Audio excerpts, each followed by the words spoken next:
awedde oba waliwo ekiddako? Wetujjidde ku mpewo mbadde njogeraganye n'omugezi wa aboludde oluvuganya Honorable Joyce Bagala naye nga bakyali mu nsonga ze zimu. Kyemanyi nti report egaaniddwa era parliament egenda kuvaayo, bagenda kuvaayo batubulire step eddako. Simanyi oba banagenda mu maaso no ku boycotting entula za parliament oba kiki, naye nga kyemanyi nti report eya abawamba gavumenti egaaniddwa. Kyekibadde kisinga okubeera highlight ya kyonna, kubanga toyinza kukanya na kintu kitanyonnyola bantu kintu kyonna. Abantu nga toyinayo kyobagamba kyonna okujjako gwe ebibyo nti bano ono tetumanyi oba poliisi, ono tetumanyi oba yagenda. Kakati abamu bagamba nti simanyi bagenda mu buwaŋŋangusi. Tosobola kubanga gwe gavumenti nga mwakkanya nti abantu mwali mubawambi ate ne musigala nga mulowooza nti abantu beerabira, kubanga ekibuuzo ekibuuzibwa abantu bano bali luddawa? Kubanga empamba gye bawambibwamu mwabawamba mwakkiriza nti mwe mubayina. Ebitongole n'okunoonyereza kwa gavumenti kwonna kumaze okukakasa ensi nti abantu bano mwe mukola ki? Bali luddawa? Where are our people? That is the fundamental question that must be answered by the regime. Okay. Bajita pale FM chukumsawa kamuza mwenda ekula eri omuntu obulijjo ndine WAISWA.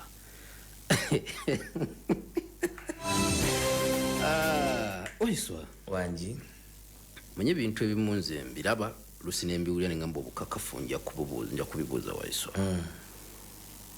Waliwo akatambi akatambula ku mutimbagano.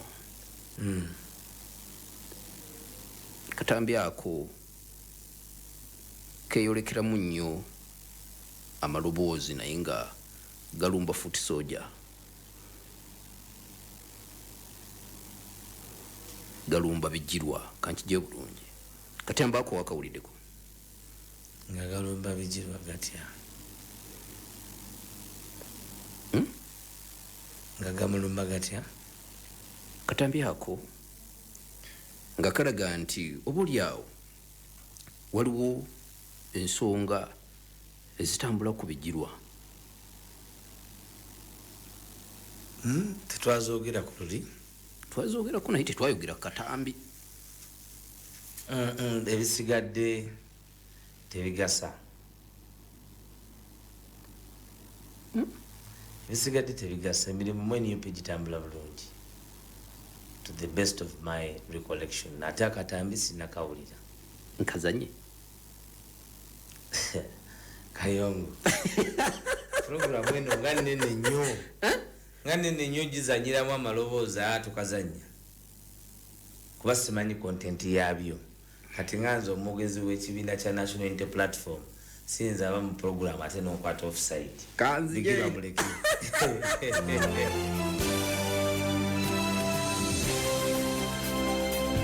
107.9 Baru FM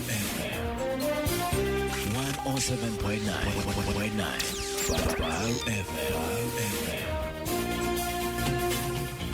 Okay, bajita pale FM chikumusamba kamuza mwenda ekula eri omuntu wa bulijjo nga bwangambye nti sigazanya kagali kajja kumala kugekenenya then ndoza lwetunadda omulundi ogunaddako manye walukaga yayimba nti omusota gwatte nti Waliyo yagala mulalo yabaafa. Okay. Eyo tuvudeyo. Kitambula kitya ku kitebe kipya? Ekitebe kipya naga nti ate tunajja kunkyalira. Ngende kujja. Ndi waggulu ku third floor. Wabeera abasabbawo. Ababeera abasabbawo. Jajja wateeka eri basniper nga nange nnengera.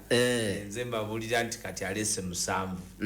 Naye ng'emirimu gitambula, focus y'okuweereza bannayuganda weeri. Of course obuvunaanyizibwa bwe tulina buli challenging.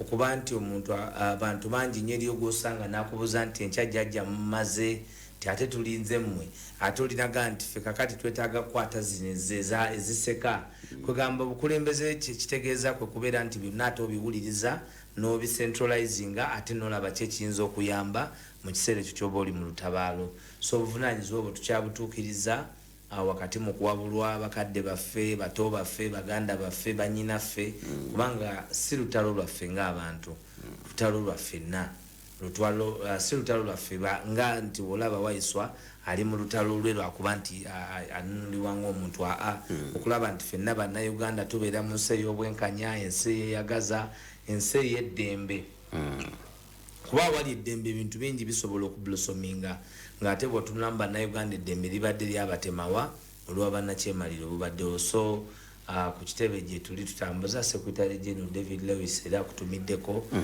mukama wange Joel Senyonyi gyali ensonga zitambulira ddala bukwaku nga bwe zisaanidde okutambula. Waliwo statement zempulira nempulira ng'omutima gwewuunyizaamuko statement ya Fleming gamba nti waliwo betumanya bali mu NUP ninga bakolagana ne Museveni banga bakolagana ne government bwe muba mutudde eri nga muteekerateekera ekibiina abantu abo temubeekengera WAISWA nakugamba nti buli bwobeera mu lutabaalo nga lwe tulimu amaanyi amangi ate ogateeka ku intelligence mu intelligence kuketta kubanga bw'oba n'okuketta okunafu kyangu nnyo obutatuusa bannayuganda oba abantu bonna so tulina obusobozi obuketta okumanya naye ate n'enkola yaffe bagita need to know basis nagamba nti wano bayinza okuntwala ku CMI ne bankuba paka bwenfaga n'ebibambuza sina neki kyemmanyi kuba nange peegi nagamba nti oluusi ngenda okubikula nenga nti ate boss peegi 13 neno ganda balinga ku 24 yeze kati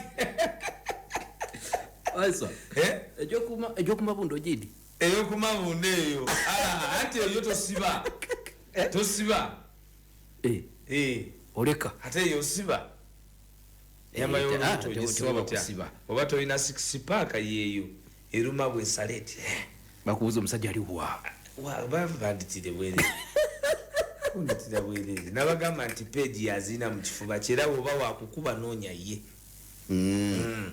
kale njagala kufuna ku masimu abantu babeka ebibuuzo babuuza naku ziro tubadde tubalyaza amaanyi zaamu tuli wapya tugenda kuyita ku 0759 077900 kwe tugenda okuyita tuyite mu bufunze ayagala okubako ky'obuuza WAISWA mubuuze ndoza tuteekeko olugo nti babuuze ku bino byetwogeddeko babuuze bye baagala okubuuza byonna ffe wetuli omwogezi waali tetwetegeka tesiffe bali aye baana mwebale kufuna maama empapula nyanga buli kimu kiriko ebigambo bibiri nejje n'oyo bagamba wakampala parent naye teekako bino byokumutwe bakuba nti wakampa nteeko bino teekako ibyo nteeko teekako ebyo tufuna amasimu okay katandikire kweno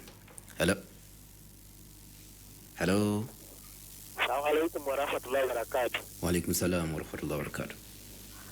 Assalamu alaikum warahmatullahi wabarakatuh. Waalaikum salam warahmatullahi wabarakatuh.